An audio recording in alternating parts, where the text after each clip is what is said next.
Jamais esquecerei o momento em que, junto com meu irmão, escapamos depois do horário de dormir para explorar uma casa que supostamente era assombrada no quarteirão. Sim, eu disse a horário de dormir, pois eu tinha apenas 10 anos e meu irmão Luke tinha apenas 12. Quando os pais dela nos desejaram boa noite, fui para o quarto de Luke e levamos algumas lanternas manuais conosco. Pulamos pela janela, felizmente, já que o quarto dele ficava no primeiro andar. As lanternas eram operadas manualmente, emitindo luz ao pressionar um pequeno gatilho. Eram barulhentas como o inferno, mas convenientes. Uma vez do lado de fora, descemos o quarteirão e, em 2 minutos, estávamos lá. Havia rumores entre as crianças e adolescentes do bairro de que o lugar era assombrado. Tudo nele era assustador, desde o design antigo da casa até o isolamento das outras residências, janelas quebradas e madeira podre, perfeito para um filme de terror.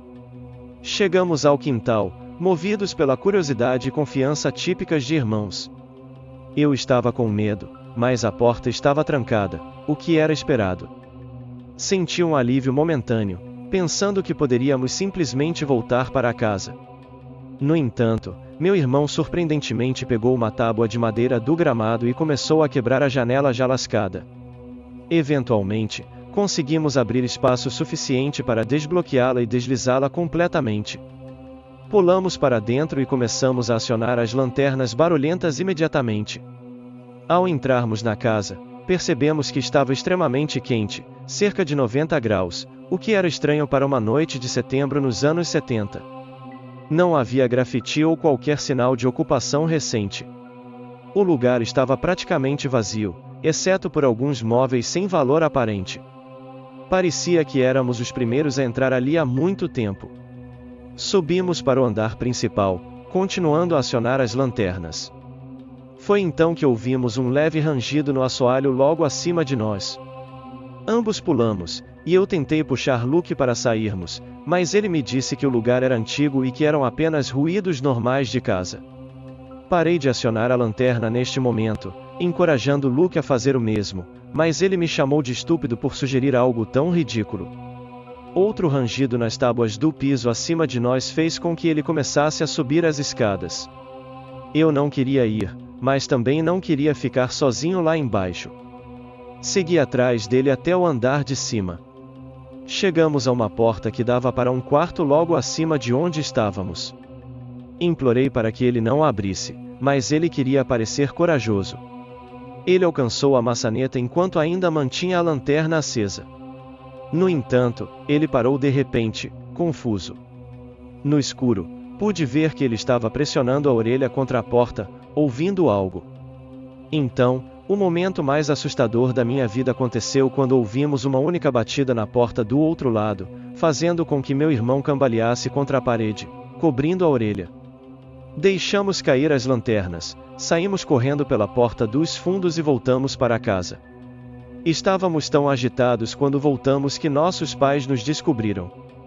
Contamos a eles o que aconteceu, mas naturalmente não deram importância e nos deixaram de castigo por uma semana.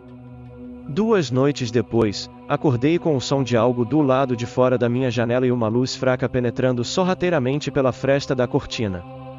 Sentei-me e meu coração afundou ao perceber que era o som da manivela da minha lanterna.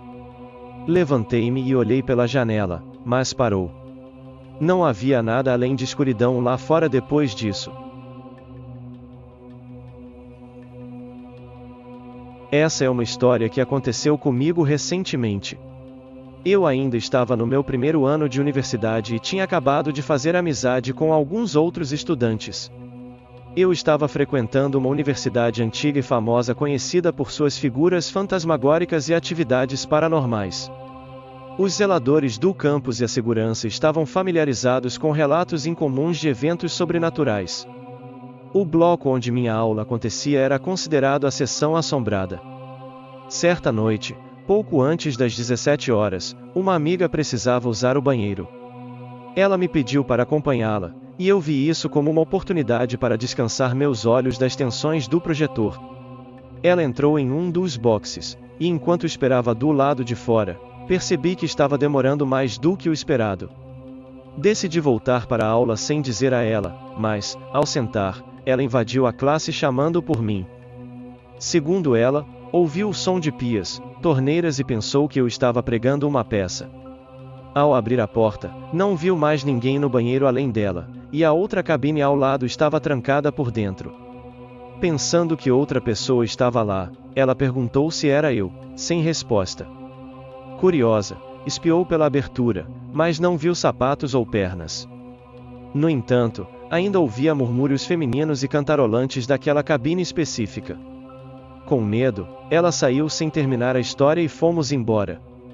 Mais tarde, soubemos de um zelador que ninguém deveria estar no banheiro após as 17 horas, pois há um suposto fantasma de uma mulher que assombra o lugar. Como juniores na universidade, decidimos nunca usar os banheiros após o horário designado. Não estou afirmando que essas histórias são verdadeiras, mas tudo o que compartilhei foi baseado no que me contaram. Se as informações que recebi de meu amigo e do zelador são verdadeiras ou não, permanece um mistério para mim.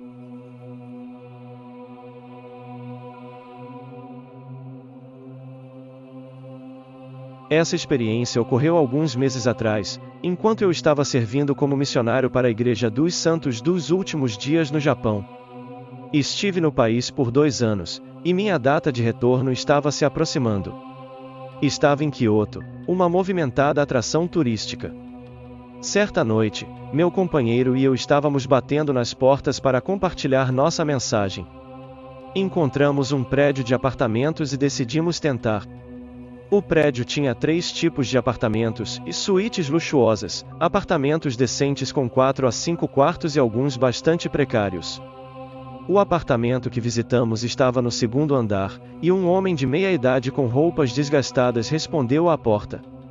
Ele nos convidou para entrar, o que geralmente é um bom sinal em trabalho missionário. No entanto, ao entrar, percebemos que o lugar cheirava a maconha e urina. Era pequeno, com uma pequena entrada, um banheiro à esquerda, uma cozinha à direita e uma sala multiuso com mesa, TV e cama. O homem começou a reclamar sobre como odiava os cristãos e queria matá-los.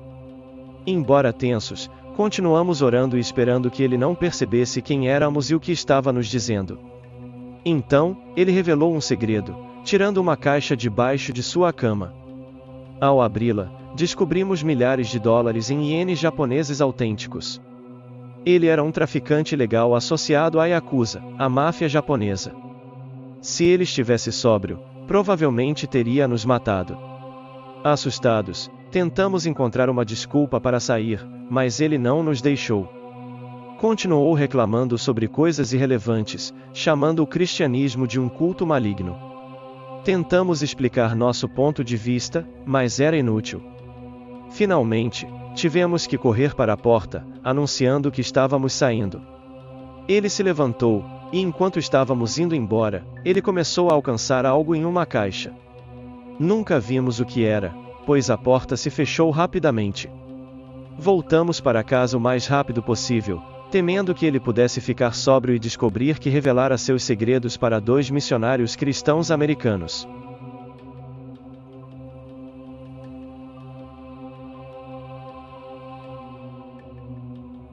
Quando eu tinha 15 anos, estava sozinho em casa uma noite. Por algum motivo, meu quarto ficava no 1º andar, ao lado da sala de estar, uma configuração estranha. Estava jogando videogame com a porta fechada quando ouvi um som estranho vindo da sala de estar. Levei alguns momentos para perceber que era uma batida na janela. Atravessei o escuro corredor e saí pela porta da frente para verificar os arbustos perto da janela. Não havia ninguém lá. Voltei para o meu quarto com a porta aberta e retomei o jogo. 5 segundos depois, outra batida no vidro. Desta vez, corri para a porta da frente descalço, pronto para perseguir os brincalhões. Mais uma vez, ninguém estava nos arbustos, nenhum sinal de ninguém à vista. Optei por ignorar dali em diante. No caminho de volta ao meu quarto, houve outra batida. Corri até a janela para tentar pegá-los, mas não havia ninguém do lado de fora. No entanto, senti algo perto da ponta dos meus dedos, olhando para baixo, vi a sombra escura de uma figura sentada perto da janela. Em questão de 2 segundos, estava de volta no meu quarto com a porta trancada. Eu me escondi debaixo da minha cama, tentando ligar para meu pai. As batidas continuaram do lado de fora. Quando expliquei ao meu pai, ele me chamou de louco por não chamar a polícia. Ele fez isso por mim, e esperei no meu quarto com a porta trancada. Cerca de 5 minutos depois, as batidas pararam, e, 10 minutos depois, os policiais chegaram.